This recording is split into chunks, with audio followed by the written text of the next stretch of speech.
Lunuran man. Guys, good morning. Napapansin ko guys, yung mga namamasada ngayon, hindi na mga bus jeep, kundi barko na.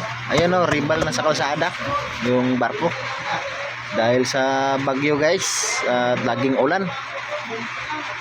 Maraming sasakay niyan guys dahil barko na hindi na malunod no.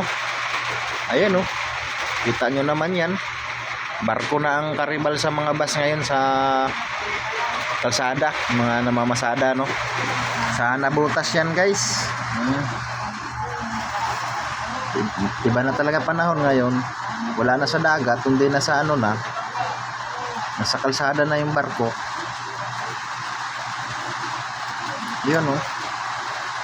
Lugi yung bus, hindi nakakatawid yung bus sa tubig, pero yung barko nakakatawid. Kaya ayan, panoorin natin guys. Dahil malalim na ang tubig sa nabutas, may barko na. Ganyan ka ano ngayon, high-tech ang panahon. Barko na ang namamasada.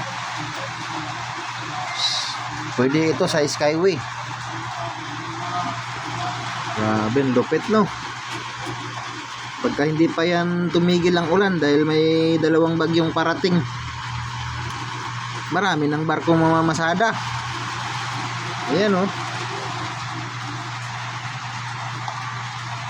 Ayan pa yung kutsing itim dumaan. Iba na talaga.